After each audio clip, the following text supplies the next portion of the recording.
Y'all know what time it is. It's time for another ride-along trading vlog.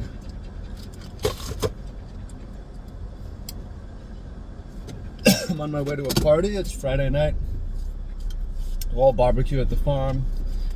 And I invited a couple of my coworkers from the dolphin tours who I worked with at the farm. I'm not sure who else is going to be there.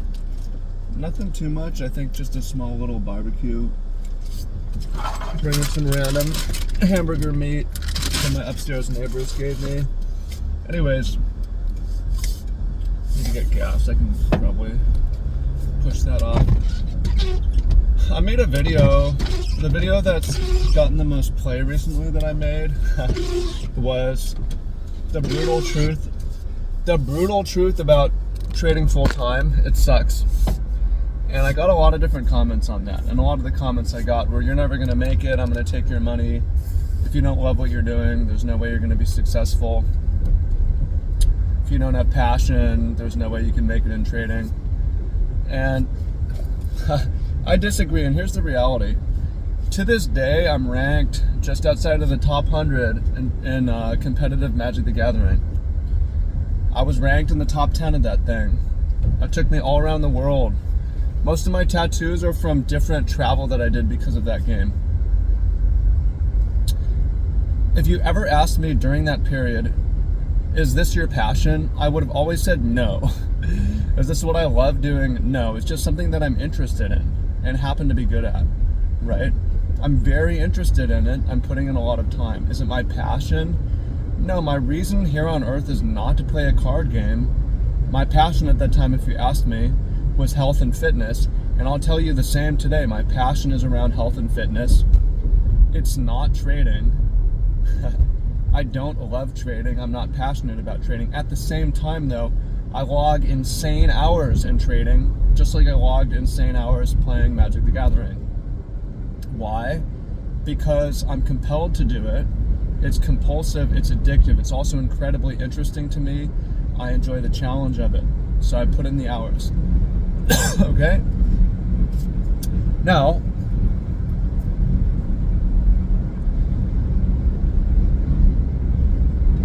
that's why I don't think it matters if you're like, oh, I love looking at the charts. No, well, what matters is if you put in the hours, you'll be successful. And what matters is your interest level, not your passion and your love.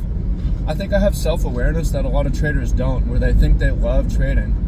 Yo, you're addicted, you're compulsive, you're staring at the chart all the time. God did not put you here on earth to stare at a screen for 8 hours a day. I'll do it sometimes. I'm compelled to do it. It's not why I'm here on earth. I need to remind myself, take a step back, go out, touch grass, right? So, just want to clear that up a little bit and also, share that with you, that people aren't that aware. They think, oh, I love this. I love to drink alcohol. No, bro, you're addicted to it. Trading's just addictive for you. It's not addictive. Yeah, it is. There's fewer things. We learn this in psychology. There's few things more addictive than variable reward. It's like crack to rats.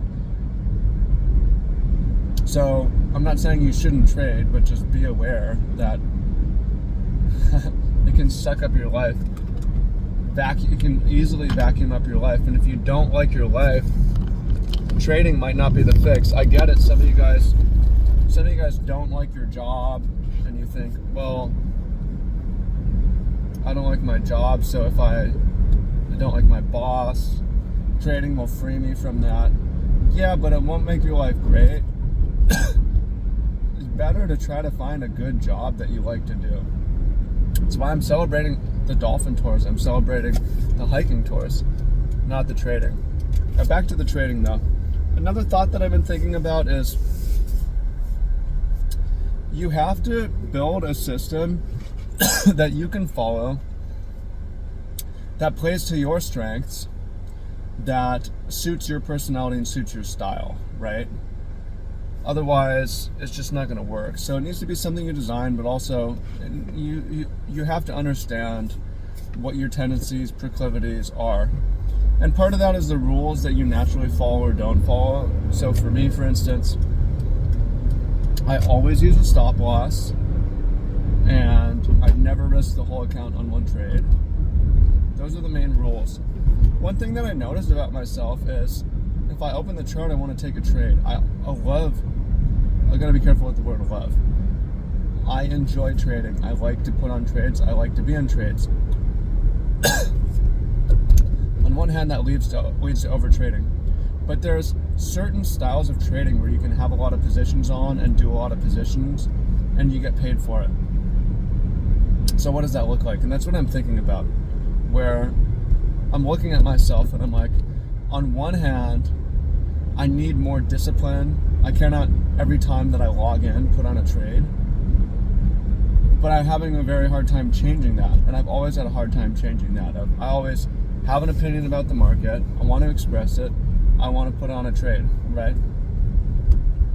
And I'll tell you, sometimes it leads to winning. There's times it leads to a lot of losing because my opinion is wrong, or my idea is wrong, or there's just sort of low quality environment and it's not the best time to put on a trade. Here's the thing though, I'm thinking about the past week when I was longing Bitcoin on the way down and taking a series of losses, and I could say, oh, I need more discipline, I need to not trade, I need to trade less, or I could just have shorted Bitcoin. I know there's people who took those trades on the other side of me and traded every day and made money. I've read the Market Wizards. Most of those guys trade all the time. Some of them are very, very patient and disciplined. Most of them trade all the time. Lots of trades, very flexible, change their opinion, right? I'm talking about the best traders in the world aren't necessarily investors, buy and hold investors. People come in here and tell me, you just need to buy and hold S&P 500. And you're right, that might be better than trading, because trading you might lose a lot of money. You're not going to lose everything with buy and hold S&P 500. It's not going to make you wealthy though. 8% a year, 10% a year. It's like, oh, well, just buy it in October 2022 and sell in July 2024. Well, how the fuck do you know that, right? That's trading, is what that is. So. Oh, so. Shout out to my Japanese. So to the question of, what do you do if you want to trade all the time? Well, one of the things would be to have a lot of assets on your watch list. Because if you only have one asset on your watch list and you want to trade all the time, it's a lot less probable there's going to be a good trade on that one asset. But if you look at 40 assets before putting on a trade, there's a much better, more likely chance now that you're going to find a good setup in those 40 assets, right? So this is something I've learned and realized about myself. I'm not going to try to take way fewer trades.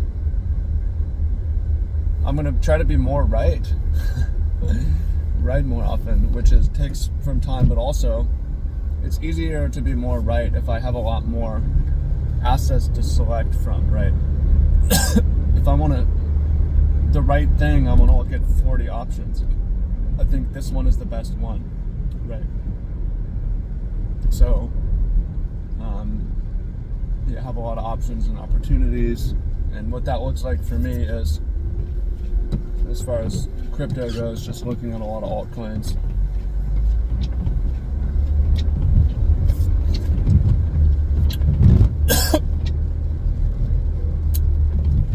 Where else can we go from here?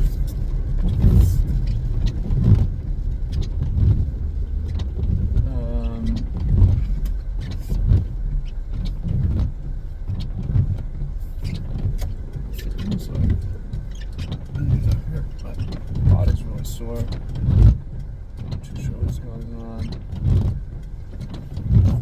Abdominals. Yeah. Trading. I have winning months, I have losing months. It's something, I mean, regardless if it's good or bad for me, I don't see myself ever quitting. At least until I'm wildly successful.